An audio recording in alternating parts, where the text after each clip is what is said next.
Most students read a research paper in the wrong order. They read the abstract, they jump to the discussion. They look for one useful sentence, then they cite the paper. That can work when you are only trying to understand the topic. But if you're really using the paper in a literature review, a thesis, a dissertation, or manuscript, you need to slow down at one particular section, the methods section. The methods tells you what the study actually did. They tell you what was studied, what was measured, how it was measured, what comparison was made, and what kind of claim the paper can support. A paper can have a strong conclusion, a respected journal, and a clean abstract. The methods still decides how far you can take the finding. So in this video, I want to show you how to read the methods section before you trust the results or cite the paper. So why does the methods section change everything? The methods section is where the paper shows its limits. If you skip it, you may cite the paper for a claim it was never designed to support. For example, imagine a paper reports that a new intervention was associated with better treatment adherence. That sounds useful. But before you write that the intervention improved adherence, you need to check the method. Was this a randomized trial? Was it a cohort study? Was it a cross-sectional survey? Was there a comparison group? How was adherence measured? How long were participants followed? Were the people who received the intervention different from those who did not? Those details change the sentence you are allowed to write. A randomized trial may support a stronger language about the intervention effect. A cross-sectional study may only support an association. A qualitative study may explain how people experienced the intervention, what barriers they faced, or why a program was difficult to implement. Each method has a job. Your writing should respect that job. So these are the 6 questions I ask anytime I'm reading a method section of a research article. I use the 6 questions. First, what was the study design? This is the foundation.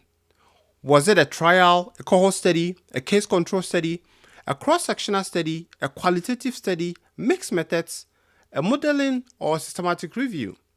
The design tells you what kind of evidence you are dealing with.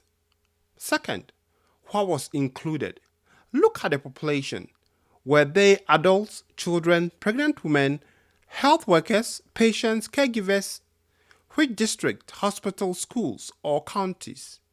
Also check the setting. A study from one referral hospital should not be treated as if it represents a whole country. A study from one district should not be stretched into a regional claim without caution. Third, what was excluded? Exclusion criteria can change interpretation. If a study excludes severely ill patients, people without records, patients who died early, or people lost to follow-up, the results may describe a selected group. That does not make the study useless. It tells you how carefully to word the claim. Fourth, what was measured? Look at the main exposure, intervention, outcome, or variable. Do not assume the outcome from the title.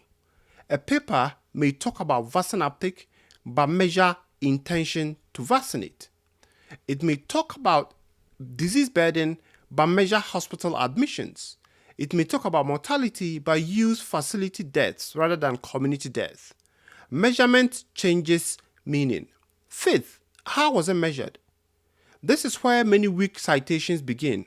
Was the outcome self-reported? Was it laboratory confirmed? Was it abstract from records? Was it measured once or repeatedly? Was the tool validated?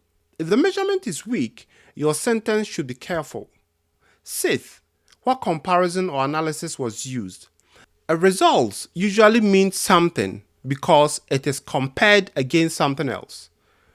Compare exposed and unexposed, before and after, intervention and control, high risk and low risk, one country and another, one model and another. If you cannot identify the comparison, you probably do not understand the results yet. So how does a method affect your writing? Anytime I read the methods, I ask one final question. What sentence can I safely write from this paper? That is a practical next step. For example, if a study surveyed caregivers in one district and found concerns about vaccine safety, I should not write vaccine hesitancy is a main barrier to malaria vaccine delivery in sub-Saharan Africa. That sentence is too broad for one district level survey. A safer sentence would be, in a district level caregiver survey, concerns about vaccine safety were reported as one barrier to malaria vaccine acceptance. That sentence matches the method. It keeps the population in view. It does not turn one study into a continent-wide conclusion. That is what strong academic writing requires. The sentence should fit the design, the population, the measurement, and the results. So, how can you thoroughly cross-examine the method section of a research paper? Besides manually reading each paper individually, this is where an academic tool like Paperpal can help. Paperpal has a chat PDF feature that can break down and retrieve relevant sections of your paper. You can even upload the research paper and ask method-focused questions before you use the paper in your writing. You can upload multiple papers and get access to questions scanning across resources. The key is to ask specific questions. For example, in Paperpal, you can ask, what study design did the authors use? What was the inclusion and exclusion criteria? What was the main exposure or intervention? What outcome did the authors measure? How was the outcome measured? What comparison group did they use? What limitations did the authors report? These are the questions I care about before citing a paper. You can copy text with citations, take notes, and even save for later reference. I often use Paperpal to check whether I have understood the structure of the study. Then I compare the response against the paper itself. If the answer is too broad, I narrowed it. If it misses a limitation, I add the limitation to my notes. If it helps clarify the design, I use that to write a better citation note. The point is simple. Do not use an AI tool to skip the methods. Use it to read the methods more carefully. So what do you need to remember before you cite any paper in your work? You need to read the method section. Check the design, check the population, check who was excluded, check what was measured, check how it was measured, check the comparison, then write one safe claim. That safe claim is what belongs in your literature review thesis, chapter, dissertation, or your manuscript.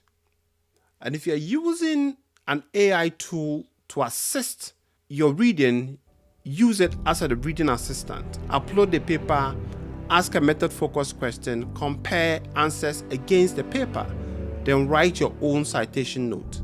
Your job is still to make that judgment. The tool can help you read with structure.